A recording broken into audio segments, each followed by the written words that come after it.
you want us to stand up? Please raise your right hand and repeat. I, Robert M. Dahle, I, Robert M. Dahle, having been elected to the office of Mayor, having been elected to the office of Mayor, do solemnly swear do solemnly swear that I will support, obey, and defend that I will support, obey, and defend the Constitution of the United States the Constitution of the United States and the Constitution of this state, and the Constitution of this state, and that I will discharge the duties of my office with fidelity. and I will discharge the duties of my office with fidelity. Congratulations, Mr. Mayor.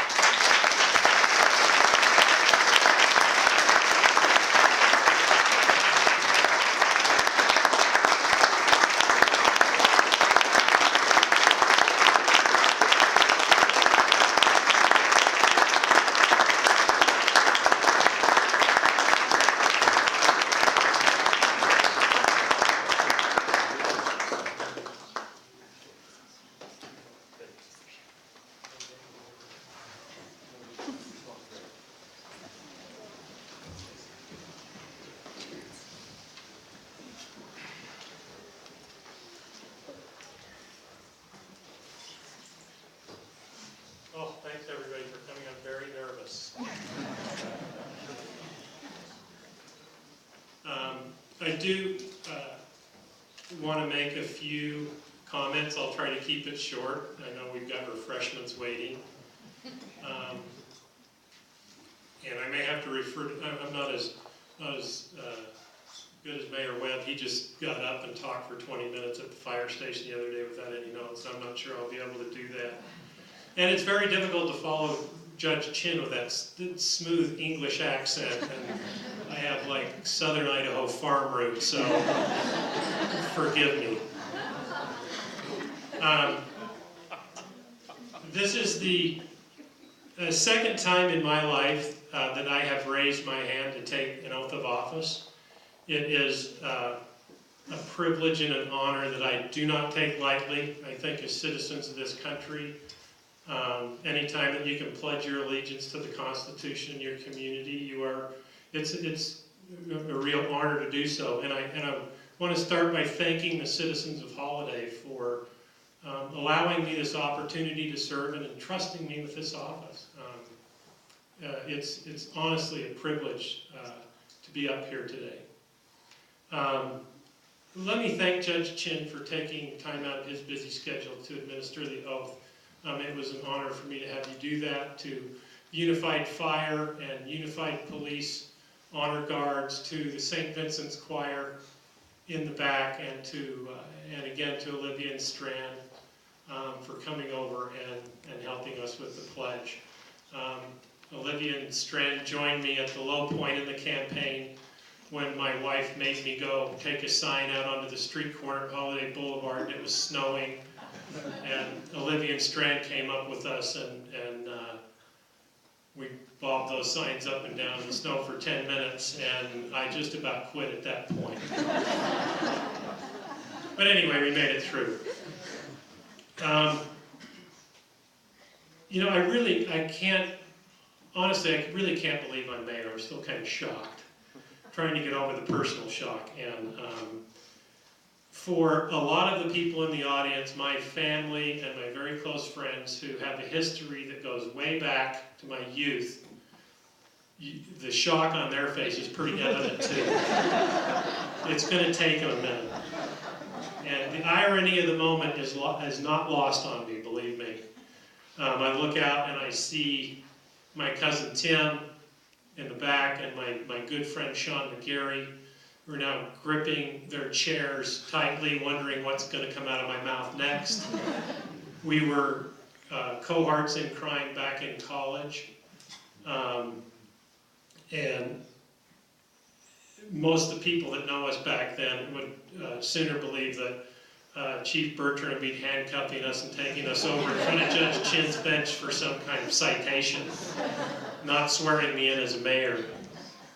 But eventually Sean ends up being a very successful attorney and partner in a local law firm. He's raised 3 beautiful girls, bright girls.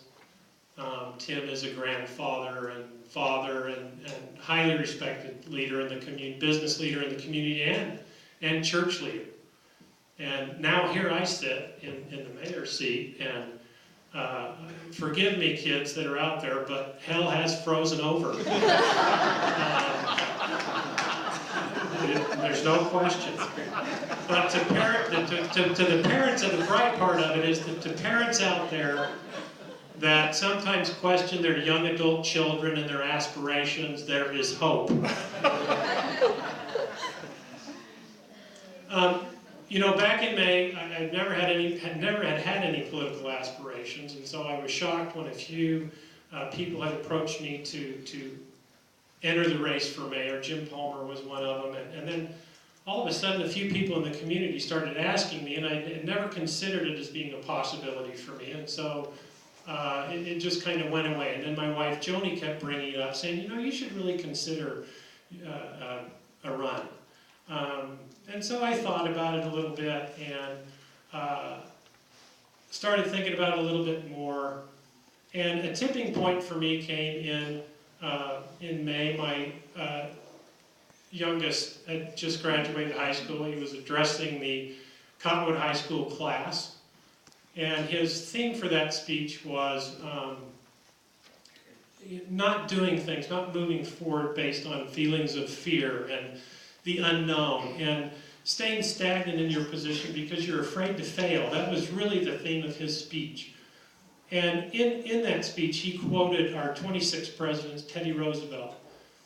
Teddy Roosevelt gave a speech in 1910, and a portion of that speech was entitled "The Man in the Arena," and it referenced this very thing. And I want to read it if you'll indulge me, but before I do, in what has become kind of a cynical time in our country politically, I want to remind our residents that the government that really affects you happens right here at the local level. And the people I have come in contact with, our council people, our mayor, the people that work at this city, our representatives and senators from the state, are people who are doing this out of a passion to serve their country. They're not doing it for money. They take a lot of personal abuse at times, simply because they feel like they can make a contribution to the community. And so I want to read this, if I can, because I felt like Jordan was really talking to me when he was making this speech. And again, it's the man in the arena, and it reads, "In the battle of life, it is not the critic that counts, not the man who points out how the strong man stumbled, or where a doer of a deed could have done better. The credit belongs to the man who is actually in the arena, whose face is marred by dust and blood and sweat, who strives valiantly, who errs and comes up short again and again, because there is no effort without error and shortcoming, who does actually strive to do these deeds, who knows the great enthusiasms, the great devotion, spends himself in a worthy cause, who at best knows in the end the triumph of high achievement, and who at the worst, if he fails, at least fails daring greatly, so that his place shall not be with those cold and timid souls who have tested neither victory or defeat." And after he read that, I thought to myself, you know, why not me? I've got the time, I've got the commitment, I've got the passion.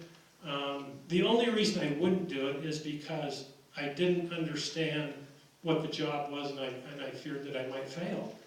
And that's a poor lesson to pass on to your kids. And so, forgive me, I jumped in. And lo and behold, I won. What a shock. So, instead of complaining from the sidelines, I'm going to try to do my very best to join this council and see if I can contribute now, to join the long line of responsible and dedicated public servants that I have run into, doing their very best to further the well-being of this community. They inspire me to want to do better, to do more, to participate in the sacred democratic process we are all so fortunate to be a part of, and too often take for granted. So, again, I thank you for the opportunity. Before I end, I have people that need to be thanked. I had never run a campaign before. I had no idea what I was doing. I started from scratch, and were it not for the efforts of many, many people, there's no way I would be sitting here right now. So I would like to thank, first of all, our city council, especially Jim Palmer, Randy Fitz, and the wonderful people that work in this city. The people from the county, Mayor Caroon is here, Mayor McAdams, Councilman Granato, former council member Janie Iwamoto, Chief Winder, Sheriff Winder, and Chief Bertram with Unified Police, and Chief Lund, Chief Slack with Unified Fire. Former Holiday Council member Hugo Dietrich helped me out. Former Planning Chair Marilyn Whitehead. All of these people spent their personal time and passed on their knowledge so that I could come from a zero point of reference to the point where I could actually sit in a debate and not make a fool out of myself. So I thank them for that. To all that donated to the campaign, both with their time and talent and forming a team to help me get through. You can't make it if you don't have a good team in place, and so I thank you for being on my team. To the members of my immediate and extended family, after they got over the initial shock of my announcement that I was actually going to run for this office, as is always the case, they were the very first to write a check, and it's always been that way. To the members of my family, my daughter Jill, my daughter Jane, and my son Jordan, who can't be here, and to my wife, who's my rock, I thank you.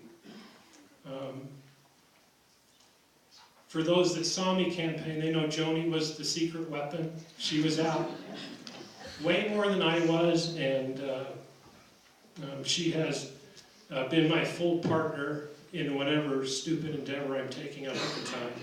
So I thank them for their support.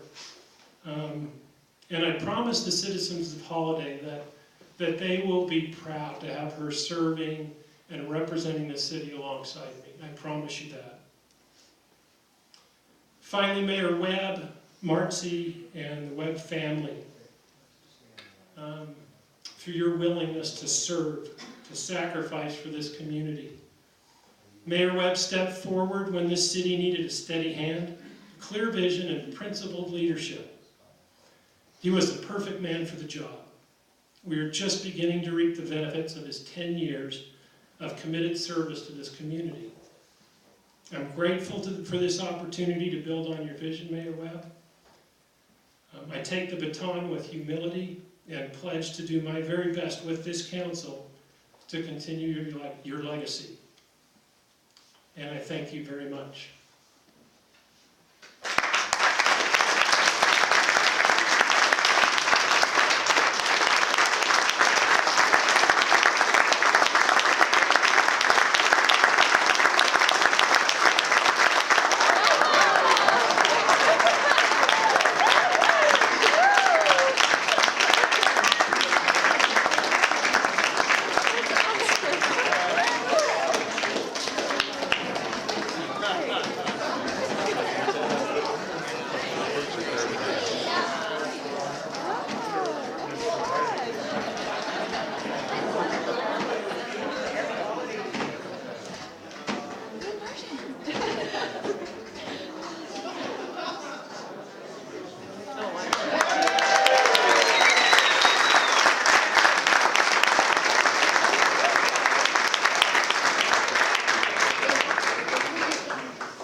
No,